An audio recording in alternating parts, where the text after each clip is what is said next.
वैसे ज़रूरी नहीं है, लेकिन वीडियो को लाइक या डिसलाइक करने की कोशिश ज़रूर करिएगा। जैसे मूवी का स्टार्ट होता है, हमें मूवी का मेन कैरेक्टर सियोंग दिखाया जाता है, जिसकी बेटी का बर्थडे होता है। इसलिए उसकी माँ उसे कुछ पैसे देती है ताकि वह अपनी बेटी को डिनर पर ले जा सके। लेकिन सियोंग को और पैसों की ज़रूरत होती है, इसलिए वह अपनी माँ का एटीएम कार्ड चुरा लेता है। वह अपनी माँ के सारे पैसे चुरा लेता है और पैसों को हॉर्स राइडिंग में लगा देता है। इस गेम में वह 4 मिलियन वॉन जीतता है।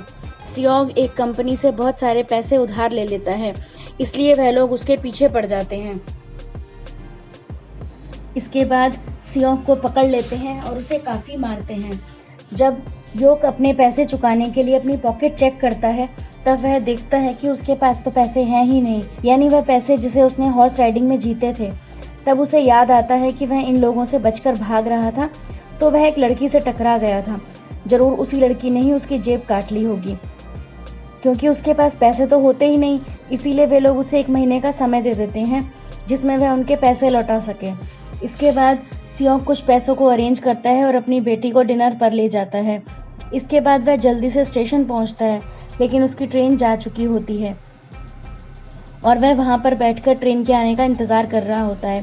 तभी अचानक से एक आदमी आता है और वह अनजान व्यक्ति सियोंग से कहता है कि मैं तुम्हारे साथ एक गेम खेलना चाहता हूँ, वरना तुम इस गेम में जीतते हो तो मैं तुम्हें 1 लाख वॉन दूंगा। इतने सारे पैसों का सुनकर सियोंग गेम खेलने के लिए एग्री हो जाता है। उसके बाद काफ़ी मार खाने के बाद वो गेम जीत जाता है, यानी वह 1 लाख वॉन हासिल कर लेता है। इसके बाद अनजान पर्सन सियोंग को एक कार्ड देता है, ये कहते हुए कि अगर तुम और पैसे जीतना चाहते हो तो इस कार्ड पर जो नंबर लिखा हुआ है उस पर कॉल करना। इसके बाद वह अपने घर जाता है और उसकी मदर उसे कहती है कि तुम्हारी बेटी अगले साल अपने फादर के साथ यूएस में शिफ्ट हो रही है।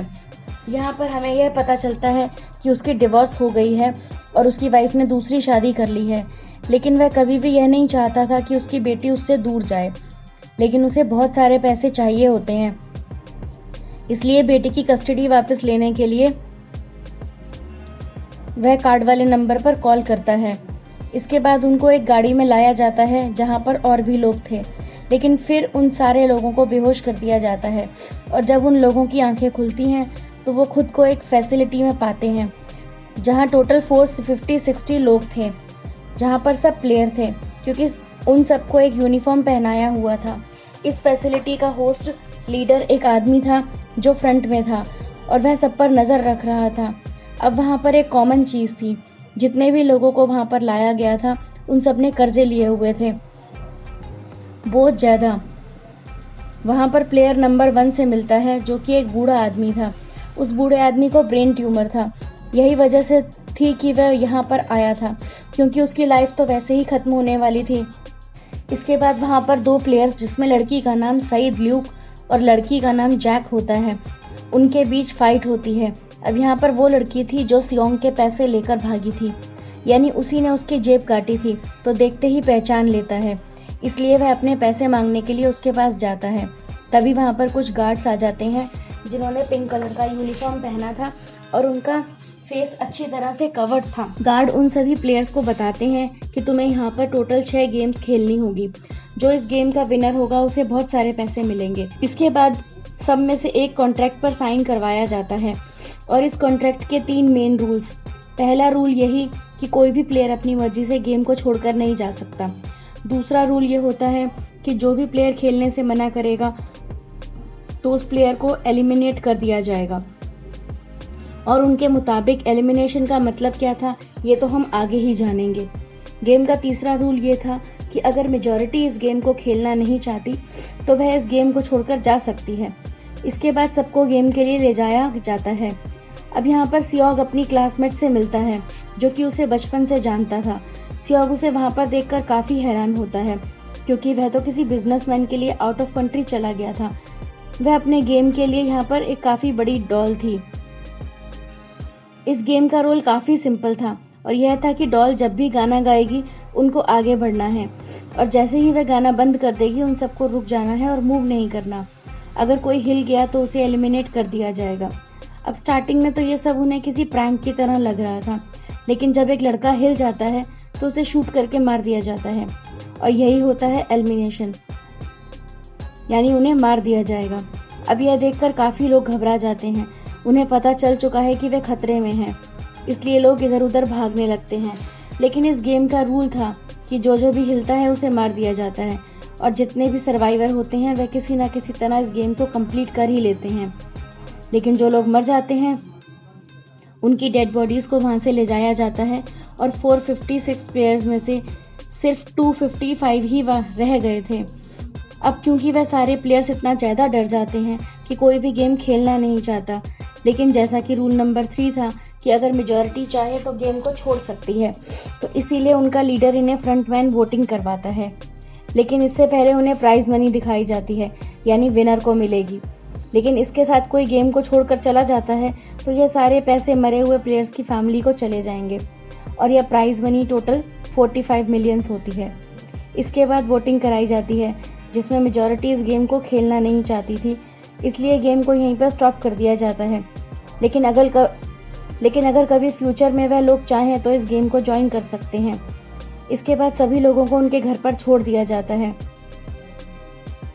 पुलिस स्टेशन जाता है और वहाँ पर पुलिस को सारी बात बता देता है, लेकिन लोगों को उसकी बात पर यकीन नहीं होता। उल्टा वह उन लोगों को पागल समझने लग जाता है। इसके बाद उन्हें वह वही कार्ड दिखाता है, लेकिन हैरान कर देने वाली बात तो यह है कि उस पर जो नंबर था वह रॉन्ग था। इसके बाद जब वह घर जाता है तो उसकी मदद वहाँ पर नहीं होती। उधर योगा क्लास में वह अपनी मदर को छुपकर देख रहा होता है, तभी वहाँ पर योग भी आ जाता है। यहाँ पर वह अपसेट होते हुए उधर योगा क्लास में वह अपनी मदर को छुपकर देख रहा होता है, तभी वहाँ पर योग भी आ जाता है। यहाँ पर वह अपसेट होते हुए सीएम को बताता है कि मेरे ऊपर 6 बिलियन का कर्जा है।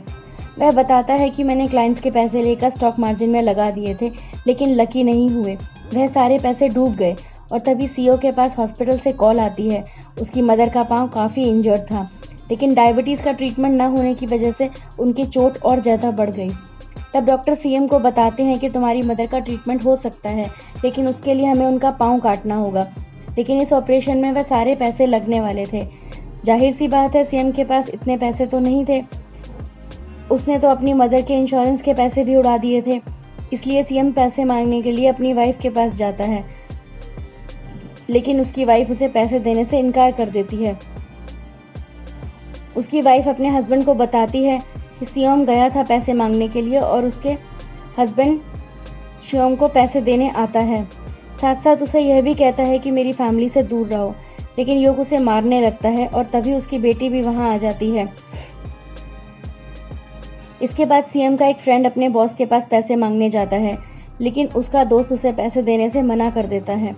इसलिए वह उन दोनों के बीच वहाँ फाइट होने लगती है। इस फाइट के दौरान उसके बॉस का हाथ मशीन में आ जाता है, तो मौके का फ़ायदा उठाकर उसके फ्रेंड प्रेस से लेके भाग जाता है। इसके बाद उसका फ्रेंड अपने घर आकर अपनी वाइफ को कहता है कि पहली फ़्लाइट लो और जाओ यहाँ से। उसके बाद सेवियो एक एजेंट से मिलती है, क्योंकि उसने अपनी मदर को नॉर्थ एरिया से साउथ एरिया में लाना था। यह भी वही लड़की थी जिसने उसकी जेब काटी थी, लेकिन यहाँ अपनी मदर को लाने के लिए सेवियो को वो सारे पैसों की ज़रूरत थी। अब सेवियो का एक छोटा भाई भी होता है, जिसने उसे प्रॉमिस किया था कि मैं मदर को ज़रूर लेकर आऊँगी। उसके बाद हमें एक ऑफिसर दिखाया जाता है।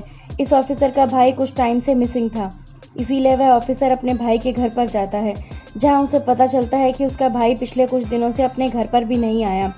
वह ऑफिसर घर को चेक कर रहा होता है तो उसे एक कार्ड मिलता है।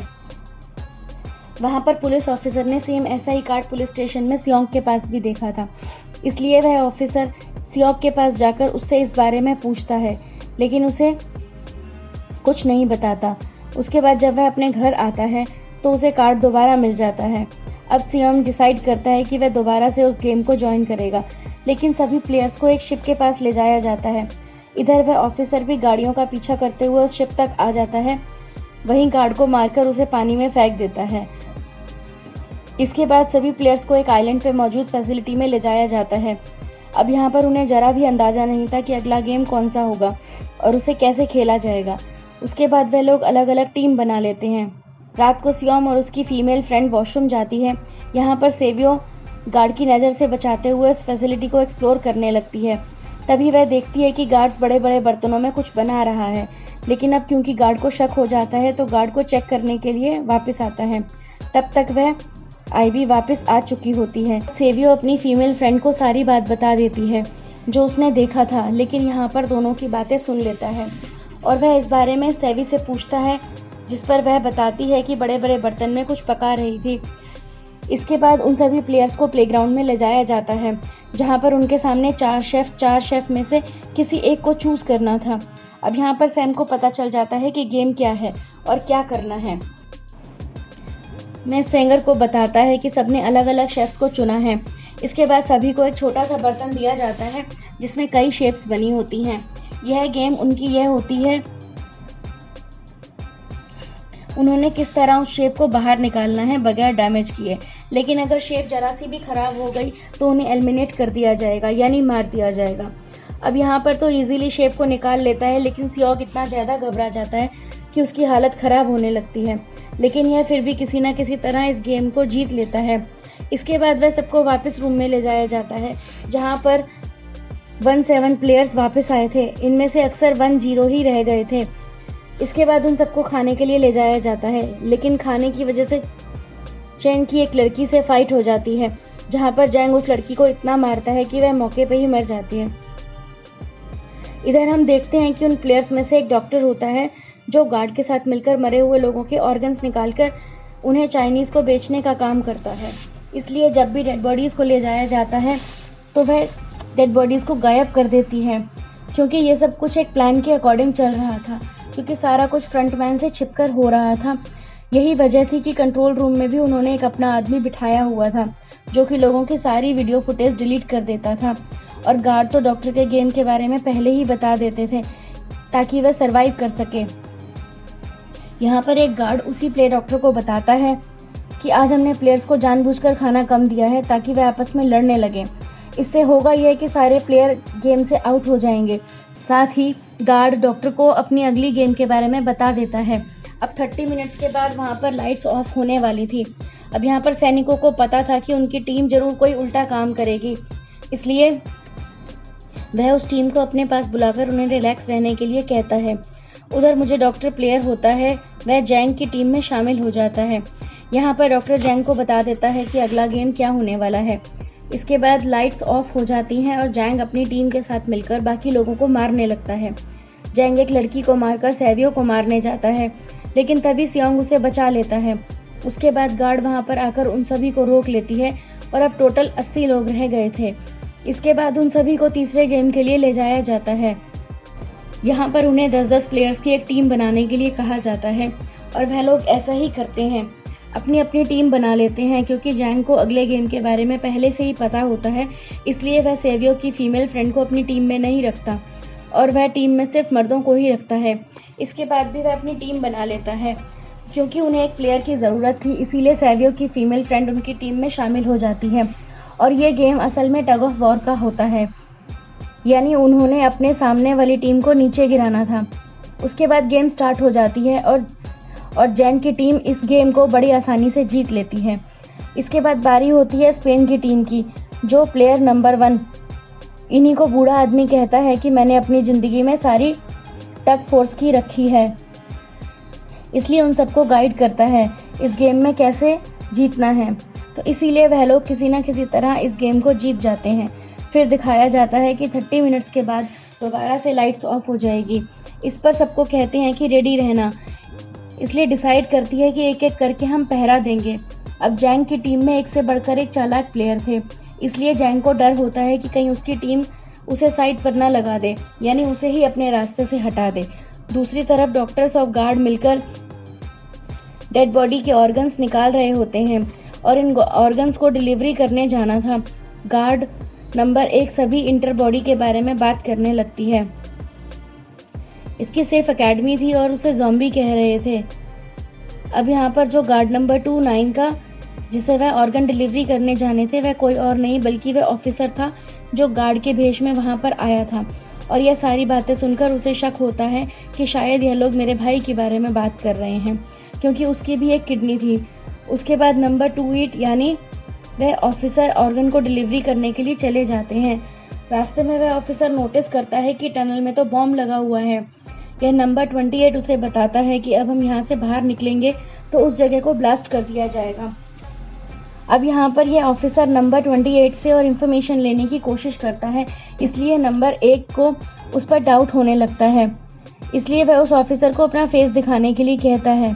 अब यहाँ पर वह ऑफिसर अपना फेस भी दिखा देता है, साथ साथ वह नंबर 1 पर गन पॉइंट भी कर देता है। वह ऑफिसर उसे एक किडनी वाले आदमी के बारे में पूछता है, वह कौन है जिसे तुम ज़ॉम्बी कहती थी। इस पर वह नंबर 28 उसे कहता है कि वह तो एक लड़की थी। अब यहाँ पर नंबर 1 उस ऑफिसर को कहता है कि तुम लीडर के रूम में जाकर सारी इन्फॉर्मेशन देख सकते हो, वहाँ सबका डेटा है। यह जानने के बाद वह ऑफिसर नंबर 1 को मार डालता है। उधर डॉक्टर गार्ड से अगले गेम के बारे में पूछता है, लेकिन इस बार गार्ड्स को अगले गेम के बारे में पता नहीं होता, इसलिए डॉक्टर को गुस्सा आ जाता है और वह गार्ड को पकड़ लेता है, पर डॉक्टर उस गार्ड को मारकर वहाँ से भाग जाता है। उसके बाद एक गार्ड भी उसका पीछा करता है। वह दोनों प्लेग्राउंड में आ जाते हैं। यहाँ पर गार्ड डॉक्टर को अपनी बातों में फंसाकर उसे मारने वाला होता है, लेकिन तभी लीडर इस फ्रंट में आकर उसे मार देता है और बाद में वह डॉक्टर को भी मार डालते हैं। साथ साथ इन्हें वहीं पर नंबर 1 की डेड बॉडी मिल जाती है, जिससे यह पता चल जाता है कि इस फैसिलिटी में कोई घुस गया है। उधर वह ऑफिसर लीडर इसी फ्रंटमैन के रूम तक पहुंच जाता है और चेक करते करते एक ऐसे रूम में जाता है जहां सबकी रिकॉर्डिंग थी, और जो ऑफिसर रिकॉर्ड चेक कर रहा होता है उसे सभी विनर्स की एक लिस्ट मिलती है, जिसमें उसके भाई का नाम भी था, वह भी कभी विनर था। उधर सभी प्लेयर्स को 4th गेम के लिए ले जाया जाता है, जहां पर सबको अपना अपना पार्टनर चुनने के लिए कहा जाता है, और वह प्लेस करते भी ऐसे ही हैं, अपना अपना पार्टनर चुन लेते हैं। फीमेल फैन भी अपना पार्टनर चुनने की कोशिश करती है, लेकिन कोई भी उसका पार्टनर बनने को तैयार ही नहीं था। इसके बाद सभी प्लेयर्स को 10-10 मार्बल दिए जाते हैं। असल में यह गेम ऐसी होती है कि एक प्लेयर को अपने पार्टनर से सारी मार्बल लेनी होती है बगैर कोई जोर ज़बरदस्ती किए। जो दूसरा पर्सन होगा जिसके पास मार्बल्स नहीं होंगे उसे मार दिया जाएगा। वह और उसका फ्रेंड ऑर्डर इवन का गेम खेलते हैं, जिसमें उन्हें गेस करना था कि सामने वाले के हाथ में कितने मार्बल्स हैं। अब यहाँ पर सियोंग फ्रेंड्स सेंड से सारे मार्बल जीत जाता है, जिसकी वजह से लास्ट में सैंडोज के पास सिर्फ एक ही मार्बल बचता है, क्योंकि सैंडी को पता चल चुका है कि अब वह नहीं बच पाएगा। इसलिए वह अपने फ्रेंड को अपनी बातों में फंसाकर उसे यह यकीन दिलाता है कि अगर हम में से कोई भी हार गया तो हारे हुए लोगों का मैच दोबारा करवाया जाएगा। अब यहाँ पर धोखे से सीईओ के फ्रेंड से सारे मार्बल चेंज कर देता है। इसके बाद वह मार्बल्स लेकर गार्ड को दे देता है और वहाँ से बाहर चला जाता है। जब उसका फ्रेंड मार्बल चेक करता है तो वहाँ पर पत्थर होती है, लेकिन प्लेयर नंबर 1 इस बूढ़े आदमी की हालत खराब हो रही थी, इसलिए तो वह इधर उधर घूम रहा था। किसी तरह से उसे खेलने के लिए एग्री कर लेता है। अब यहाँ पर वह दोनों बूढ़ा आदमी और योग भी अवार्ड खेलते हैं। इनमें से एक वह बूढ़ा आदमी योग के सारे मार्बल जीत जाता है, लेकिन लास्ट राउंड में वह बूढ़ा आदमी भूल जाता है कि उसने क्या किया था। तो यहाँ पर योग उसे बातों में फंसाकर उसकी सारी मार्बल्स ले लेता है, लेकिन यकीन मानिए वह बूढ़ा आदमी काफ़ी चालाक था। उसने एक मार्बल अपने पास रखा हुआ था और वह दोबारा से इधर उधर घूमने लगता है। अब यहाँ पर योग उसे रिक्वेस्ट करता है कि प्लीज़ मेरी शादी का गेम खेलना है। यहाँ पर वह बूढ़ा आदमी कहता है कि मुझे पता है तुमने सारे मार्बल्स धोखे से लिए हैं। वह कहता है कि मुझे सब पता था। वह बूढ़ा आदमी कहता है कि मुझे सब पता था कि तुमने सारे मार्बल्स धोखे से लिए हैं। वह कहता है कि मुझे सब पता था, बस मैं पागल बनने की एक्टिंग कर रहा था। यह सुनकर सियोम को उस पर तरस आ जाता है और वह उसे ही सारे मार्बल्स दे देता है। उसके बाद सेवी और उसकी फीमेल फ्रेंड भी गेम खेल रही होती हैं। उनकी गेम यह होती है कि जो मार्बल को दीवार के ज़्यादा करीब फेंकेगा वही जीतेगा। पहले सेवियो अपने मार्बल्स फेंकती है, लेकिन वह सेवियो की फ्रेंड की बारी आती है तब वह अपने सारे मार्बल्स फेंक देती है। लेकिन जब सेवियो यह देख लेती है तो वह अपने फ्रेंड को दोबारा फेंकने के लिए कहती है। उसका फ्रेंड कहता है कि नहीं, मैं बिल्कुल अकेली हूँ, मेरे पीछे तो कोई भी नहीं है, लेकिन अगर तुम्हें कुछ हो गया तो यह अच्छी बात नहीं है। तुम्हारे पीछे तुम्हारा छोटा भाई तुम्हारा वेट कर रहा है। इसी वजह से सेवियो की फ्रेंड को मार दिया जाता है। उसके बाद उन सबकी डेड बॉडी को वहाँ से ले जाया जाता है। उसके बाद वह वापस रूम में आ जाते हैं। यहाँ पर जैन देखता है कि सेवियो की फ्रेंड तो अभी तक जिंदा है, जो कि बड़े आराम से बैठी हुई थी।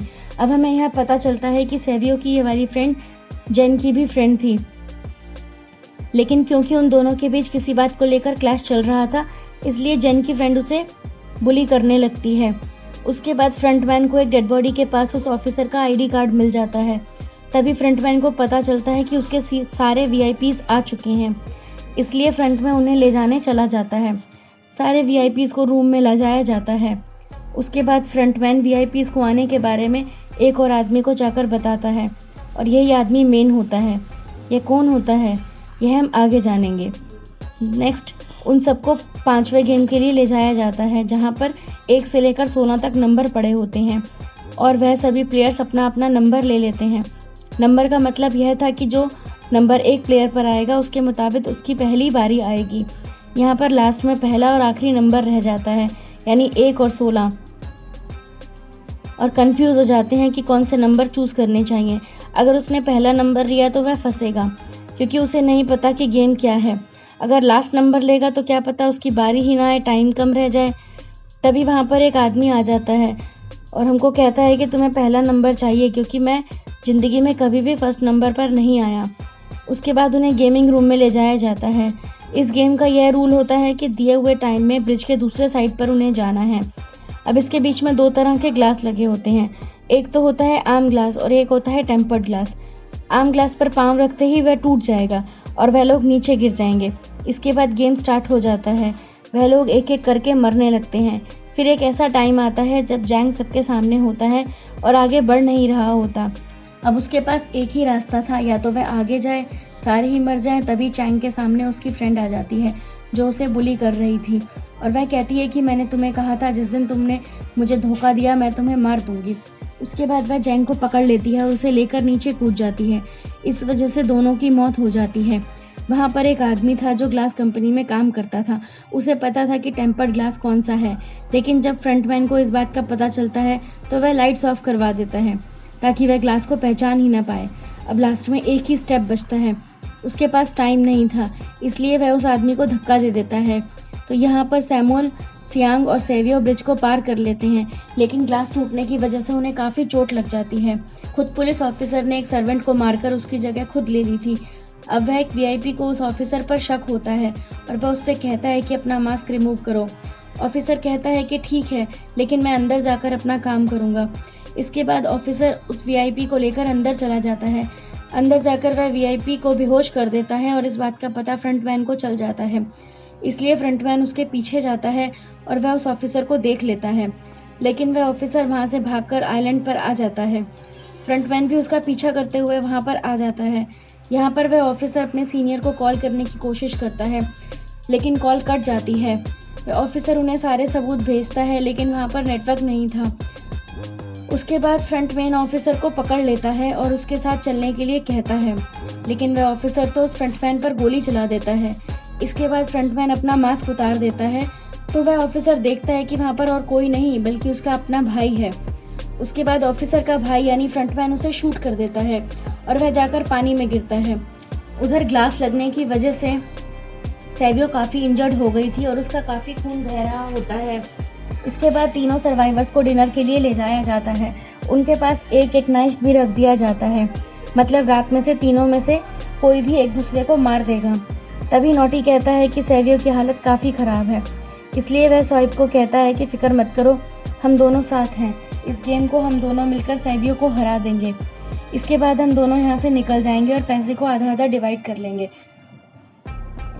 सेवियो उसे बताती है कि मेरा एक छोटा भाई है जिसे मैं ऑर्फनेज में छोड़कर आई हूँ, और अगर हम दोनों में से कोई भी जिंदा बचकर बाहर जाएगा तो उसे उन दोनों की फैमिलीज़ का ध्यान रखना होगा। अब सेवियो की हालत काफ़ी ख़राब थी, उसे डॉक्टर की ज़रूरत थी, इसलिए ह्यूम कोई मदद लेने के लिए जाता है, लेकिन तब तक वह वापस आता है तब तक वह सेवियो को मार चुका था। नेक्स्ट जेन को गेम नंबर 6 ने लास्ट गेम के लिए ले जाया जाता है। गेम का रोल बड़ा ही सिंपल था कि मार दो या मर जाओ, और इस गेम का नाम होता है गेम। उसके बाद गेम स्टार्ट हो जाती है और उन दोनों के बीच काफ़ी फाइट होती है, लेकिन लास्ट में सेन की हालत ख़राब होने लगती है।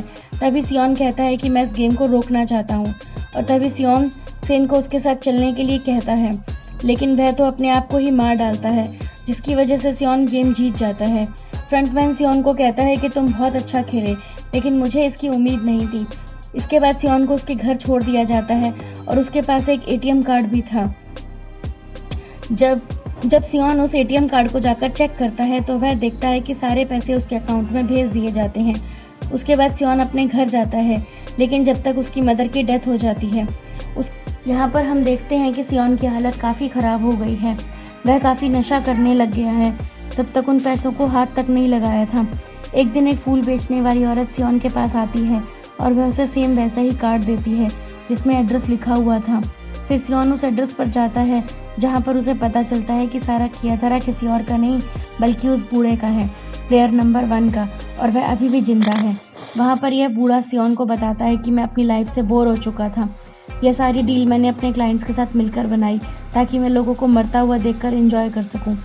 लेकिन हाँ, हमने किसी को मजबूर नहीं किया था ऐसा करने के लिए, और मैंने गेम में इसलिए पार्टिसिपेट किया था क्योंकि गेम देखने से ज़्यादा उसे खेलने में मज़ा आता है। वह कहता है कि जो पैसे तुम्हारे पास हैं वह मेरे ही हैं, और यह कहते ही उस बूढ़े आदमी की मौत हो जाती है। इसके बाद सियोन सेवियो के छोटे भाई के पास जाता है और उसे लेकर जाता है सैंड की मदर के पास, पर वह सेवियो की मदर को कहता है कि इस बच्चे का ख्याल रखना। साथ साथ वह उसे एक बैग भी देता है जिसमें बहुत सारे पैसे होते हैं। इसके बाद सियोंग स्टेशन पर जाता है जहाँ उसे वही अननोन पर्सन मिला था जो उसे मूवी के स्टार्ट में मिला था। यहाँ पर सियोन उसका पीछा भी करता है, लेकिन तब तक वह भाग चुका था।